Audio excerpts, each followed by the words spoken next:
일요일 MBC 뉴스데스크 광주 전남권 소식입니다. 대통령 선거 패배 이후 더불어민주당이 비상대책위원회를 꾸리고 본격적인 지방선거 준비에 들어갔습니다. 2030을 중심으로 당을 쇄신하고 흐트러진 지지층을 다시 결집해서 지방선거 승리 전략을 세우고 있습니다. 송정근 기자입니다. 더불어민주당이 비상대책위 인선안을 발표했습니다. 비대위 절반을 2030 세대로 채우며 젊은 민주당의 방점을 찍었습니다. N번방 추적단 활동가 출신의 박지현 씨 등이 공동위원장을 맡는 등 청년 여성, 민생 통합의 원칙으로 비대위 구성을 마무리 지었다고 밝혔습니다. 비대위를 통해 대선 패배의 후폭풍을 수습하고 당을 재정비해 지방선거를 준비할 계획입니다. 국민께 다시 사랑과 신뢰를 받는 민주당으로 거듭 태어나기 위해 겸손과 성찰을 원칙으로 저희의 모든 것을 바꾸고 국민께 더 가까이 다가가겠습니다. 비대위 인선으로 지방선거 모드로 돌입한 민주당은 이번 주부터 예비 후보자 등록이 잇따를 것으로 예상되고 있습니다.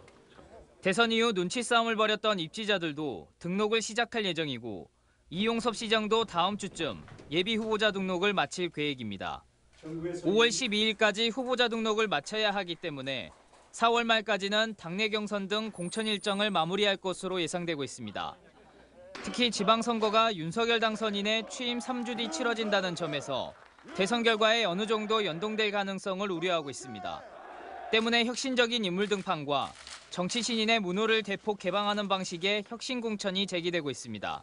지방선거를 앞두고 정치 혁신 과제와 인적 쇄신의 두 가지 과제가 동시에 주어져야 되고 여기에 대해서 국민들이 그래도 납득할 만한 수준의 개혁과 쇄신을 해야만 대선 패배를 극복하고 젊은 비대위로 쇄신을 시작한 더불어민주당이 지방선거에서 승리할 수 있을지 관심이 모아지고 있습니다.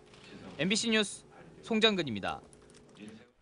광주와 전남 지역의 신규 코로나19 확진자가 조만간 2만 명대에 도달할 가능성이 커졌습니다. 방역당국에 따르면 오늘 저녁 6시 기준 광주에서 요양병원 등을 중심으로 한 집단 감염과 지인 간 접촉을 통한 연쇄 감염이 이어지면서 일일 확진자가 8,053명을 기록했습니다. 전남 지역의 경우도 여수와 순천에서 각각 1,000명대의 확진자가 나오는 등 22개 시군에서 8,225명이 확진 판정을 받았습니다.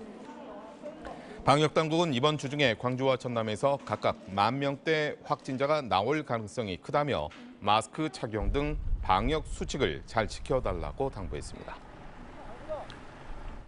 코로나19 환자가 일반 병실에서도 진료나 입원이 가능해졌습니다.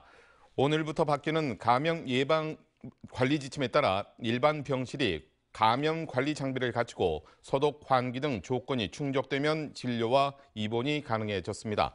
외래 진료는 진료 구역 또는 시간을 구분하면 되고 일반 수술실에서 수술과 분만도 할 수 있습니다. 광주 지역의 주유소 휘발유 판매 가격이 리터당 2,000원대에 육박하는 것으로 나타났습니다.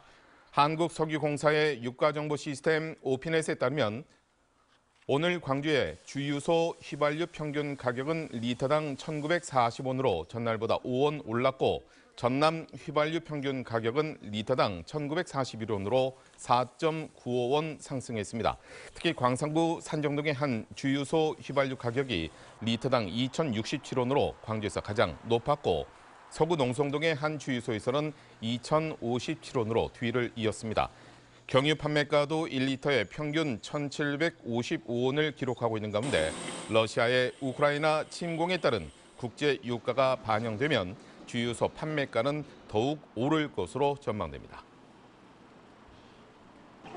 광주시가 국제 스포츠 도시로 도약하기 위한 미래 비전을 마련하기 위해서 국제 포럼을 개최합니다.